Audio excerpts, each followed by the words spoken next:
Hello and welcome to your in-depth weekly horoscope for week commencing the 4th of July for the Sun or the Ascendant.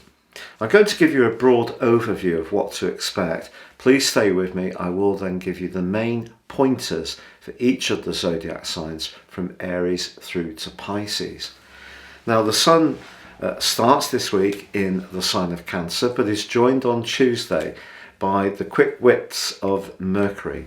So if we want to be talking more about where we live, how we live there, or whom with, or catching up with news with family members or those people in our extended clan, then Mercury's transition through this sign is certain to help that.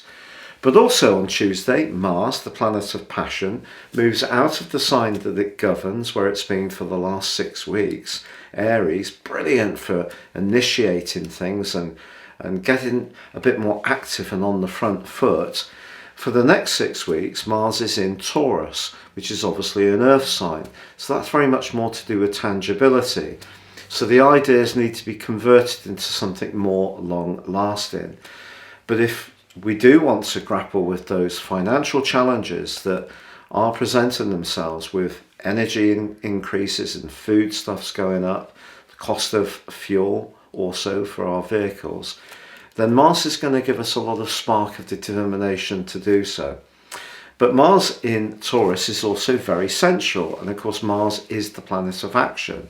So if you're wanting to bring a little bit more raunch to your love life, Mars can certainly help. But Taurus also governs food, and Mars is about impulse. So we could find ourselves, wanting to enjoy the good things in life. And if we can get together with loved ones, with the Sun and Mercury in the 4th house of the overall zodiac, then that's going to be a timely thing to do.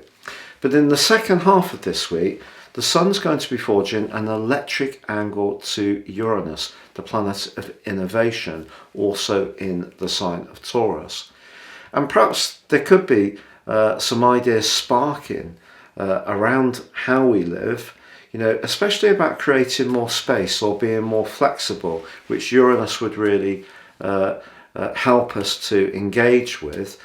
It could also be the case that with Uranus in this sign, that some kind of sudden change or opportunity could present itself around that home-based agenda. Also in the second half of this week, Mercury, the planet that's just moved into the sign of Cancer, is in a right angle to Jupiter. So I think it's important with that particular aspect not to promise more than we can realistically deliver, but it's actually quite an upbeat and positive angle nonetheless. Now, at the heart of this week, we do have a quarter moon in the sign of Libra, which is about relating. The Sun, of course, in Cancer, the sign of feeling. So it's possible someone around us could be feeling a little bit more sensitive, maybe need some support. It could be that two people we get on really well with are not finding it quite so easy to coexist, and we may find ourselves being the in-between person, trying to bring them together in some kind of helpful way. But just generally, somebody that's close to us could seem a little bit out of sorts. And sometimes relating can be a bit more of a subjective process when this particular quarter moon occurs. So we need to make sure that we're not getting too bogged down in that Cancerian energy, particularly with Mercury there, because Mercury likes the precision of the sign of Gemini, which it governs, and obviously the speed of thought, and also in its rulership of Virgo, it's very much about discrimination and being very meticulous about things. So in the sign of Cancer, the emotion of Cancer can diminish some of the clarity that Mercury has. So I think that this quarter moon does suggest that some relationships may need to be worked at somewhat. But in general, Mars moving into the second house can give us a real desire to enjoy good food, good wine, good company. It could be with those that we really care for, and getting together in some kind of home-based gathering could be on the agenda for many people this week. Now, I've crashed through the 100,000k mark in terms of subs on YouTube. If you have already subbed, I'm so grateful. If you've yet to do so, I'd be honoured if you do so now. Please click or tap on the bell notification symbol. And if you would like to ascend above this zodiac broadcast and understand more and embrace more serious astrology, with my special package, if you give me 3 pieces of birth data of time, date and place, I can give you a roadmap that can guide you for the rest of your life and a 12-month personal forecast, and you get 30% off. Please see the link below. But now, please stay with me for each of the 12 zodiac sign forecasts. Hello Gemini, and welcome to your weekly horoscope for week commencing the 4th of July. Now, of course, your ruler Mercury is moving on Tuesday out of your sign, but it's moving into your sector of everyday finance and also self-worth. You're going to find with Mercury here joining with the Sun that your mind can be pretty nimble when it comes to this particular very important theme that we're all dealing with at the moment. The cost of living increases. And if you do need to be a bit more enterprising about how you deal with this and how you create opportunities, I think the fact that the Sun is linking to Uranus, the planet of innovation, suggests that linking some old skills, experiences, knowledge, qualifications, or even associations with the present, but perhaps repackaged in a new way, could work really well for you.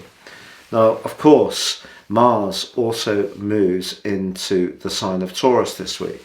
Now, it is going to be potentially a bit tricky, this. Mars is going to be moving into your sign for an 8-month epic occupation on the 20th of August, which is extraordinarily rare because Mars usually takes 6 weeks to go through each sign. Now, the 12th house that he's just moved in for you this week on Tuesday is very much about the subconscious, and of course Mars is quite impulsive, so it could be that your energies can be a bit choppy, a bit up and down in the weeks to come, but there are opportunities to still work with Mars because it can inform you a lot in terms of if you can understand what your drives and motivations are, Mars, and your instincts, that's all very Mars, and some of these are changing because of the deeper, more psychological energy of the 12th house. The chances are you're tuning into untapped resources. But Mars in the 12th house does have a tendency, unfortunately, to sort of poke old issues, even though we may not have any conscious need to do so. Or someone can say something that evokes a response within us that's quite urgent, and sometimes it can bring anger more closely to the surface. Now, your ruler Mercury in the second half of this week is in a square with Jupiter, the planet of opportunity in your sector of the future. Now, that actually can work quite well. This is one of those squares which can add to your sense of optimism, but always important to under promise and over deliver. Now, Venus, the planet of love and relating, but also of loot, well, she does continue in your sign and forges a semi-sextile to both the Sun, but also to Uranus. So I think really embracing the part of you that is very unique, even if it does mean bringing some issues that maybe have been shielded or secreted through Mars, bringing them more into the open, can actually be very good. And so therefore believe in your creative talents, believe in your ability to express yourself with great skill with Venus in your own sign, and that can have a bearing on your financial situation. But essentially I think it's like getting in touch with your instincts is going to be quite a pattern in terms of how you go forwards, especially around the issue of self-worth over the next few weeks.